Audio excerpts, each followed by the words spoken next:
যেই ব্যক্তি আল্লাহ রাব্বুল আলামিনের জিকির থেকে, আল্লাহ রাব্বুল আলামিনের স্মরণ থেকে দূরে সরে যাবে, ওই ব্যক্তি কখনো শান্তি পাবে না। ওই ব্যক্তি যদিও বিবাহ করে তবু ওই ব্যক্তি শান্তি পাবে না, সুখ পাবে না। আল্লাহ রাব্বুল আলামিন পবিত্র কোরআন সূরা তাহা সূরা নম্বর 20 আয়াত নম্বর 124 এর মধ্যে বলছেন, ওয়ামান আ'রাজা আন যিকরি ফাইন্না লাহু মাঈশাতান যানকা। অর্থাৎ আর যেই ব্যক্তি আমার স্মরণ থেকে, আমার জিকির থেকে দূরে সরে যাবে, মুখ ফিরিয়ে নিবে, ফাইন্না লাহু মাঈশাতান যানকা, তার জীবন আমি করে দেব সংকীর্ণময়।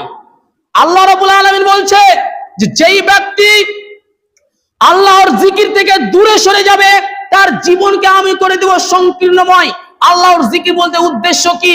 আল্লাহ রাব্বুল আলামিন পবিত্র কোরআনে বলছেন, ইন্নাস সালাতা তানহা আনিল ফাহশাই ওয়াল মুনকার, নিশ্চয় সালাত নামাজ মানুষকে অশ্লীল অসৎ কাজ থেকে বিরত রাখে। ইন্নাস সালাতা তানহা আনিল ফাহশাই ওয়াল মুনকার ওয়ালা যিকরুল্লাহিল আকবার, আর আল্লাহরকে ডাকার সবথেকে বড় মাধ্যম হচ্ছে সালাত, সবথেকে বড় জিকির হচ্ছে নামাজ।